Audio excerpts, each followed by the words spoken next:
Hello বন্ধুরা, আমি সুস্মিতা। তোমাদের সবাইকে জানাই আমার ইউটিউব চ্যানেল সুস্মিতাস ক্রিয়েটিভিটিতে অনেক অনেক স্বাগত। সকাল 6টাতে আমরা এসে পড়লাম সমুদ্রের ভিউটা দেখতে।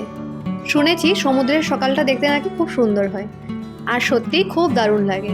সবচেয়ে বেশি ভালো লাগে সূর্য উদয় হওয়াটা। আর আমাদের হাতে খুবই কম সময়, তাই কোনো জিনিস কি মিস করলে হবে বলো? তাই আমরা ভেবে নিয়েছি এই অল্প সময়ে সব কিছু আমরা উপভোগ করব। আর সূর্য উদয় দেখার জন্য কিন্তু অনেক লোকজনরা এসে দেখো সমুদ্রের পাড়ে।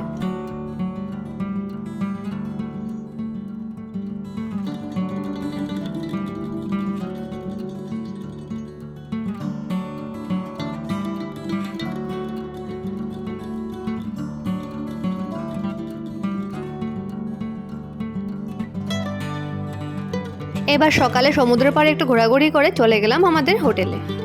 সেখান থেকে এবার ব্রেকফাস্ট করে বের হতে হবে স্টেশনের জন্য। আর ব্রেকফাস্টটা কিন্তু আমাদের প্যাকেজেই ছিল।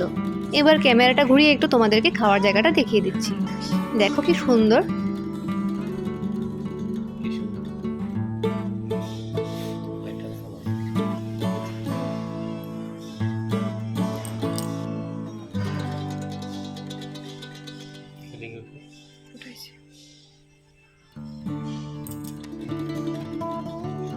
আর ব্রেকফাস্টে কিন্তু অনেক রকমের আইটেম ছিল।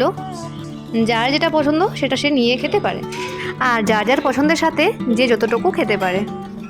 আমি তো একটু একটু করে সবই ট্রাই করেছি, তবে পুরি শুধু একটা নিয়েছি, যেহেতু আমার সকাল সকাল পুরি ঘুগনি এসব ভালো লাগে না। ব্রেকফাস্ট আইটেমে ছিল জুস, দুধ, কর্নফ্লেক্স, কফি, পুরি, ঘুগনি, পোহা, সেওই, ওয়াটারমেলন, বয়েল এগ ছিল, ব্রেড, সাথে বাটারও ছিল, চা আর কফিও ছিল।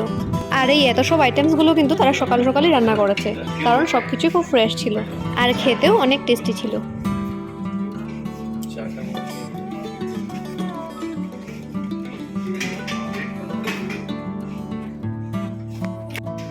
এবার খাবার দাবার কমপ্লিট হয়ে গেলে আমরা চেক আউট করে নেব। আর দীঘাতে এসে এত রিল্যাক্স ফিল হয়েছে কি বলবো, যেতে একদম মন চাইছিল না। মনে হচ্ছিল আর 2টা দিন থেকে যাই।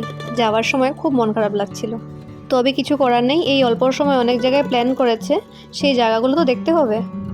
এবার আমরা পৌঁছে গেলাম দীঘা স্টেশনে, আর এসে দেখি ট্রেন 1 ঘন্টা লেট।